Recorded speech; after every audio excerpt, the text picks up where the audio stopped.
أعوذ بالله من الشيطان الرجيم بسم الله الرحمن الرحيم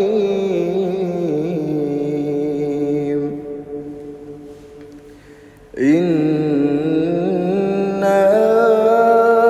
أعطيناك الكوثر فصل لربك وانحر إن شانئك هو الأبتر صدق الله العظيم. Al-Kautsar, nikmat yang banyak. Al-Kautsar adalah nama sebuah telaga di dalam surga yang dijanjikan untuk Rasulullah Muhammad SAW. Al-Kautsar juga menjadi salah satu nama yang ada dalam Quran yang menjadi surat tersendiri. Surat ini turun di Makkah. Asbabun nuzul dari surat ini adalah pada saat itu Rasulullah SAW dihina, diejek, direndahkan oleh orang-orang Quraisy. Kenapa? Karena Nabi dianggap sebagai orang yang terputus keturunannya. Pada saat itu Rasulullah SAW tengah dirundung duka yang berkepanjangan karena anak laki-lakinya yang belum berusia dewasa, baru beranjak menuju remaja, dipanggil oleh Allah Subhanahu wa taala. Peristiwa itu kemudian menjadikan orang-orang Quraisy menjadi menemukan bahan untuk menghina dan mengejek Nabi. Kenapa?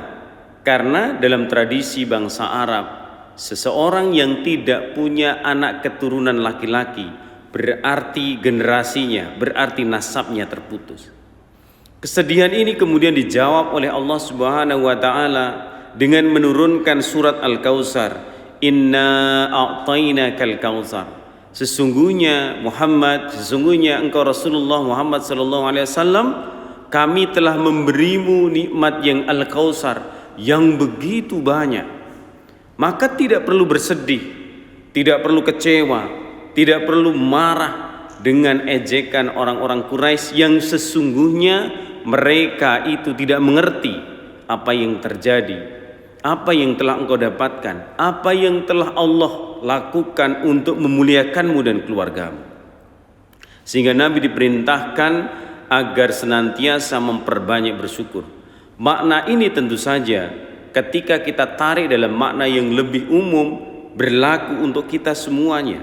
Kita juga diharuskan menurut ayat ini untuk senantiasa bersyukur kepada Allah. Kenapa? Karena nikmat yang sudah Allah berikan kepada kita tidak ternilai, tidak terhitung seandainya kita mencoba untuk menilai dan menghitungnya. Kemudian ayat yang kedua, fasalli li rabbika wanhar.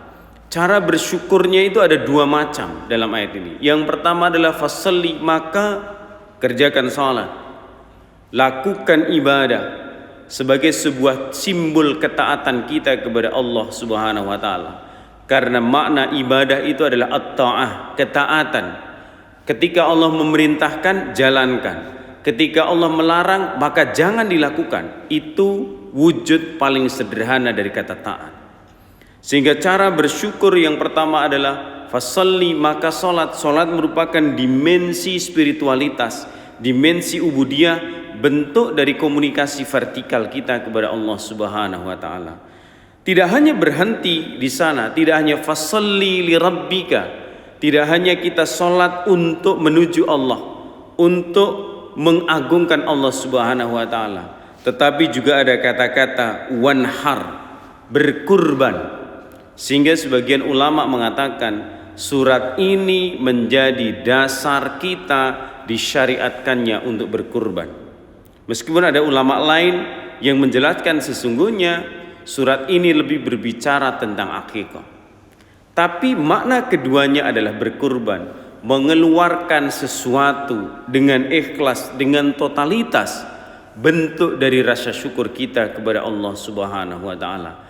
Maka berkurban sebagaimana disyariatkan Allah bagi siapa saja yang mampu, itu sebuah keharusan untuk melakukannya. Tapi mereka yang tidak mampu tentu tidak wajib melakukan itu. Berkorban dalam makna yang lebih luas sesungguhnya banyak. Berkorban untuk menegakkan agama, berkorban untuk memberantas kemiskinan, berkorban diri untuk berjuang memberantas kebodohan, itu juga bagian dari makna berkorban. Lalu ayat yang ketiga, innasya ni'aka huwal abtar. Sesungguhnya orang-orang yang membencimu adalah yang al-abtar, kata Allah Subhanahu wa taala. Mereka yang terputus idenya, terputus gagasannya, terputus pengaruhnya, terputus rizkinya, terputus nasabnya dalam konteks kebaikan. Jadi Nabi tidak pernah terputus. Kira-kira Allah ingin mengatakan itu, terus bersambung.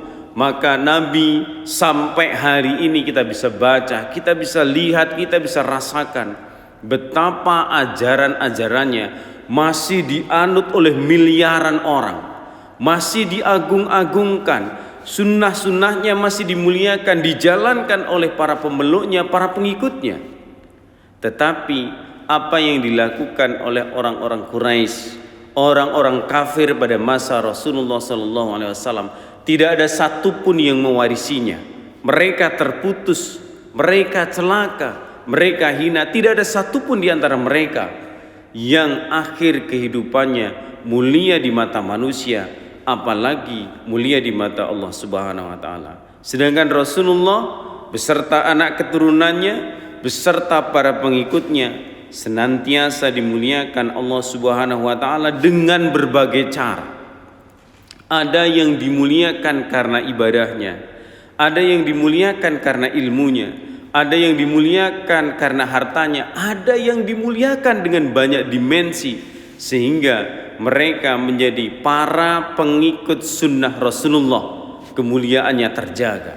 Sehingga dalam ayat ini sesungguhnya yang terputus bukanlah Nabi, bukanlah keturunan Nabi, bukanlah para pengikut ajaran-ajaran Rasulullah, tetapi yang terputus sesungguhnya adalah mereka yang menentang Rasulullah SAW. Maka mudah-mudahan kita bukanlah termasuk orang-orang yang dikatakan oleh Allah Subhanahu wa taala terputus tadi.